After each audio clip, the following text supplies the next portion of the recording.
Vous suivez la télévision Isanganiro. Bienvenue, chers téléspectateurs, à ce journal. Donc voici les principaux titres. La radio Isanganiro vient de souffler sa 22e bougie. Aujourd'hui, à cette occasion, le directeur de ce médium salue le pas déjà franchi dans le cadre de la réconciliation des Burundais. Vous aurez plus de détails à ce journal. La plupart des écoliers de l'école primaire de Karurama 2, plutôt, dans la commune Rumongue en province de Chibitoke, s'assoient par terre ou sont 4 ou 5 sur un même banc public. Ils indiquent que cela ne leur facilite pas la tâche pendant les études. Le directeur de cette école indique qu'il a déjà soumis cette question à ses supérieurs pour trouver solution à ce problème. Voilà pour le sommaire. Les détails, c'est tout de suite.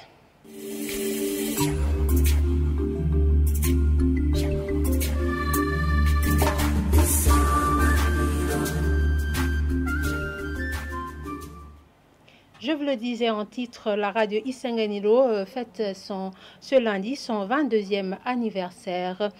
Depuis sa création, des émissions et des informations sont traitées de façon professionnelle, sans oublier les questions relatives à la sécurité. Le porte-parole du ministère de la Défense et des anciens combattants le dit et en évoquant le fait que la radio Isanganiro est la première au Burundi à avoir commencé à diffuser en ligne. Le général de brigade Gaspard Baratuza regrette néanmoins que la radio ne peut pas être captée partout dans le pays et demande qu'elle fasse tout pour qu'elle puisse l'être. Suivez-le dans ses propos recueillis par Mireille Kanyange. Isanganiro est majeur. Avec l'expérience de 22 ans, elle a déjà fait grand-chose. Avec des journalistes chevronnés, moi je me souviens, lorsque j'ai commencé à être porte-parole du ministère de la Défense nationale des anciens combattants en 2009, j'ai travaillé avec des journalistes de la radio Isanganiro qui m'orientaient avec des émissions, avec des invitations pour les plateaux, les panels, les échanges, les questions relatives à la défense et sécurité. On les traitait d'une façon professionnelle et je dirais que j'ai été formé à partir de là. Je me rappelle bien que lorsque j'ai été déployé en 2007 à la mission de maintien de la paix en Somalie, lorsque je voulais écouter des informations en langue nationale, je captais la radio Isanganiro sur le net. Donc ça a été le premier médium qui a lancé les émissions en ligne, radio Isanganiro, et on écoutait chaque fois. C'était vraiment impeccable. Au fur et à mesure que les autres ont rejoué et mettent en ligne aujourd'hui. Mais c'est Isanganiro, si je ne me trompe pas, qui a commencé. Autre chose, radio Isanganiro, avec des émissions diversifiées, a informé le public. Dans les alentours, moi, là où j'habite, j'entends des personnes qui parlent d'Isanganiro, la radio Isanganiro, mais avec des petits postes qui écoutent, avec le lancement radio Isanganiro. Donc, c'est spécial, c'est spécifique. On n'a pas changé, on ne change pas beaucoup parce que c'est bon d'écouter à l'oreille. Donc, il faut continuer dans ce même sens, avec les émissions variées, avec les journaux. Et principalement, moi, je suis l'actualité, parce que c'est ça qui m'intéresse, mais aussi avec des débats, certains débats, les focus, j'écoute souvent. Et autre chose que je voulais mentionner, que je n'ai pas mentionné en Kirundi, c'est que les informations en langue française ou Kirundi souvent coïncident avec les autres médiums. Autre chose que je suggère, c'est que c'est envers tous les médiums qui ne sont pas écoutés sur tout le territoire national. Dans certaines régions, il y a des zones d'ombre. Lorsque tu arrives là-bas, tu n'écoutes plus les radios, que ce soit Isanganiro ou les autres radios qui émettent à partir du Burundi, à part les radios bien sûr communautaires qui sont localisées là-bas. Alors, on suggère qu'on cherche des moyens, on fasse tout pour que, avec cette ère nouvelle, on puisse écouter, tourner le bouton vers le médium qu'on veut écouter, étant sur le territoire national. Toujours en parlant de cette célébration, la radio Isanganiro est à féliciter à ses 22 ans d'existence pour le fait qu'elle a énormément contribué en matière d'éducation à la citoyenneté. Point de vue de Pierre Claver Ndjejimana, psychologue, qui trouve que la station a une grande couverture et de l'appeler à résoudre toute parasite qui pourrait l'empêcher d'atteindre certains coins les plus éloignés, que ce soit au Burundi ou à l'étranger. Suivez-le à ce propos. À travers la radio Isanganiro, j'ai pu donner plusieurs émissions pour faire savoir les problématiques de la santé mentale et les problématiques des couples en fait en difficulté. Et je me dis qu'à travers la radio Isanganiro, ils ont pu détecter pas mal d'astuces pour pouvoir changer leur comportement. Et à travers Isanganiro, je me dis que la majorité de la population burundaise apprend et continue à apprendre dans plusieurs domaines de la vie nationale. Oui, la radio Isanganiro, normalement, devrait être soutenue par tous les partenaires pour qu'elle puisse aller de l'avant, comme je viens de le dire, pour qu'elle puisse continuer à se faire entendre sur toute la planète, à travers tous les continents, que ce soit en Afrique, en Europe, en Australie, en Amérique, et partout dans le monde en fait. En fait, je le dis parce que quelquefois, lorsqu'on est à l'étranger, surtout en Europe, on tente de joindre la radio Isanganiro, mais il y a des parasites. Alors, il faut peut-être des outils techniques très performants pour pouvoir lancer des voix de façon professionnelle. Le directeur de la radio Isanganiro, de son côté, se réjouit des réalisations déjà faites par Isanganiro.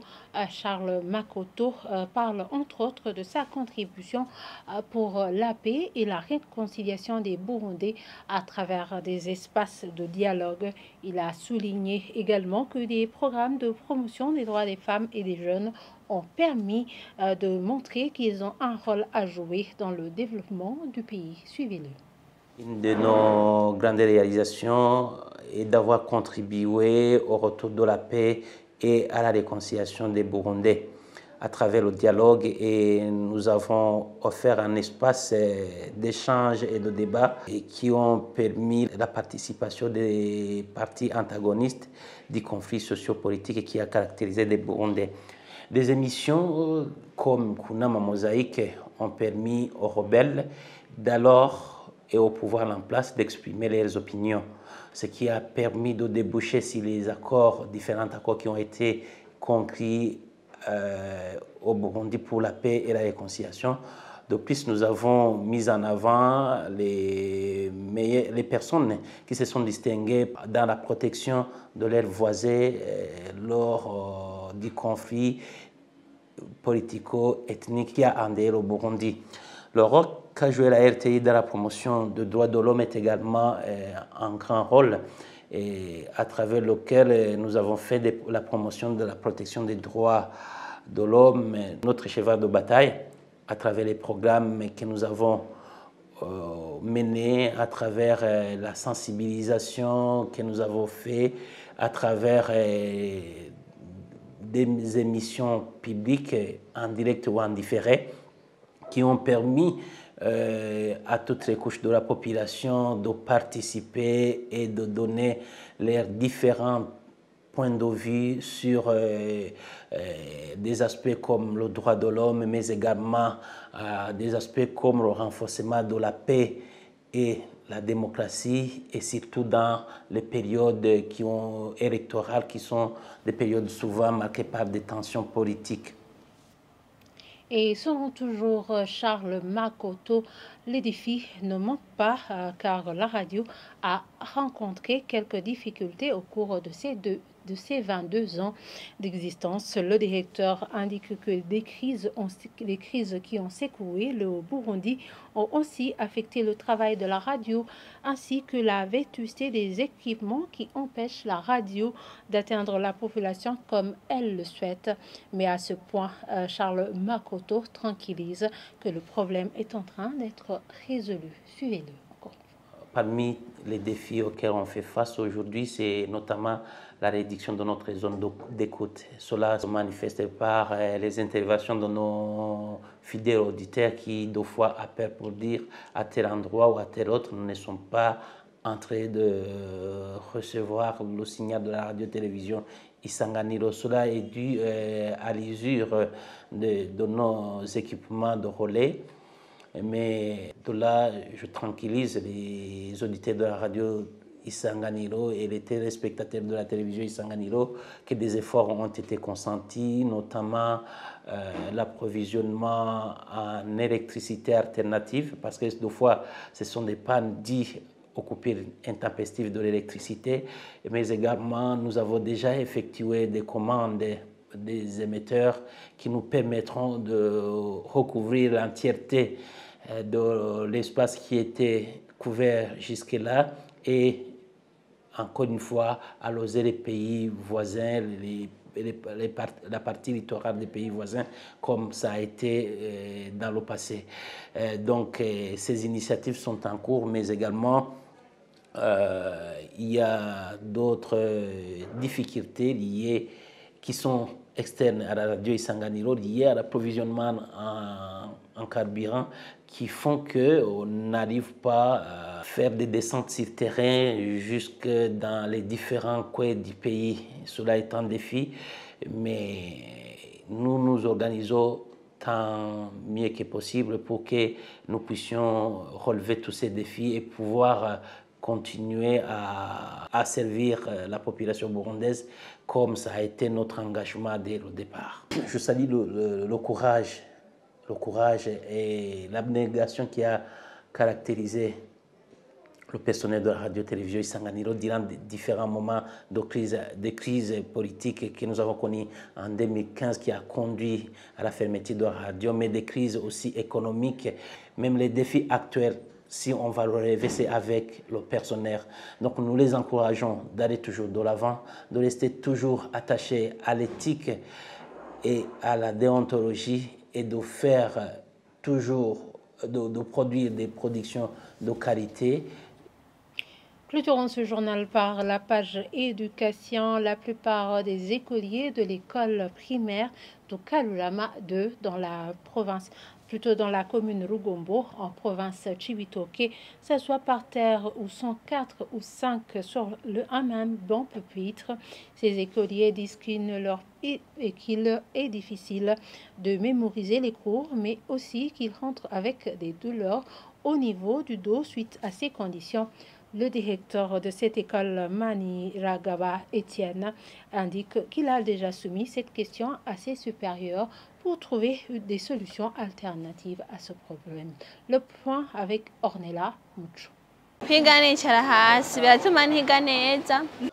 Les écoliers de l'école fondamentale Kalulama 2 en commune Rugombo dans la province Cibitoke, c'est au nord-ouest du pays, sont à plus de 2500 sur 15 salles de classe. Ce qui explique pourquoi certaines classes comptent 160 écoliers. Certains écoliers, composés de filles et garçons âgés entre 14 et 16 ans, disent qu'il est pratiquement difficile d'apprendre dans ces conditions, tantôt étant assis par terre, tantôt assis à 4 ou 5 par banc pupitre. Il y a des fois où je change de position parce que je me sens fatiguée en écrivant assise par terre et j'écris en dormant pour me sentir un peu mieux. Je ne peux pas bien écrire en étant assise par terre et je rentre fatiguée au niveau du dos. Je ne peux pas bien mémoriser les leçons. Il y a même des fois où l'on ne voit pas bien devant au tableau. La maîtresse enseigne, mais on ne comprend rien suite à ces mauvaises conditions. Là, vous comprenez que notre droit n'est pas bien respecté. Il faut qu'il augmente les salles de classe et les écoles pour qu'on apprenne dans de bonnes conditions. Même les enseignants disent qu'ils rentrent épuisés puisqu'ils fournissent beaucoup d'efforts dans une classe de plus de 100 écoliers. Le directeur de l'école fondamentale Kalulama 2, Manilagaba Etienne, indique que l'année dernière, plus de 50 abandons scolaires ont été enregistrés et ajoute également que beaucoup d'élèves échouent suite aux mauvaises conditions d'apprentissage. Il souligne que cela touche beaucoup plus les écoliers de la première année primaire qui apprennent à écrire. Les conséquences sont multiples. Il y a des écoliers qui préfèrent abandonner, il y a d'autres qui échouent. L'autre problème à ne pas négliger est que les écoliers de la première année éprouvent des difficultés pour apprendre à écrire comme il faut. Vous savez qu'avant, ces enfants s'asseyaient à deux, mais aujourd'hui, ce n'est plus le cas. Le directeur provincial de l'éducation dans cette province de Chiboutoké, Joseph Nyandoui, indique que ce nombre dans les classes s'explique par le fait que beaucoup de familles quittent les montagnes pour venir s'installer au chef-lieu. Toutefois, il rassure que bientôt, les bons pupitres seront distribués dans certaines écoles pour faire face à ce problème.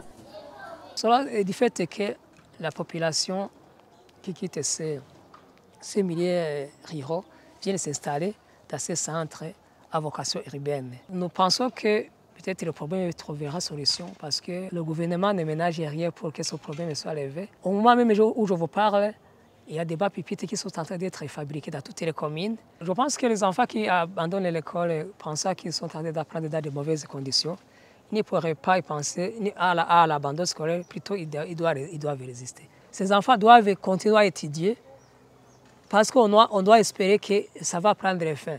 Puis, s'il abandonne l'école, ce n'est pas une solution. Parce que s'il va déambuler dans la rue, sûrement que d'ici quelques années, il va manquer quoi faire. Le chef de cabinet du gouverneur Saïdi Anissé insiste à ce que la population devrait être convaincue sur la politique de limitation de naissance comme une des mesures pour faire face à ce surnombre dans les salles de classe. Il indique que quelques recherches dans cette province de Chiboutoké montrent que dans une famille, une femme a 6 enfants, situation selon lui déplorable. L'administration provinciale a tenu une réunion à l'intention des administrateurs communaux pour qu'ils fassent quelque chose, notamment pour récupérer les bancs pupitres. On les a incités plutôt à demander une autorisation pour faire la coupe, les boisements de l'État, qui se trouvent dans certaines communes de la province. Mais cette solution n'est pas suffisante, suite à ce mouvement très grand des populations qui viennent s'installer ici. Et c'est dans ces communes de la plaine, il faut aussi y avoir d'autres mesures, notamment voir comment la planification familiale soit de rigueur pour qu'à la longue, on puisse quand même une stabilité. Ces autorités apprécient le fait que certains partenaires au développement, comme l'UNICEF, appuient dans le secteur de l'éducation comme sur le renforcement des capacités, mais qu'il serait aussi préférable que ces appuis s'orientent dans la construction des écoles. Et voilà, c'est ici que nous clôturons ce journal. Merci de nous avoir suivis et très bonne suite de programme sur la télévision Isanganiro.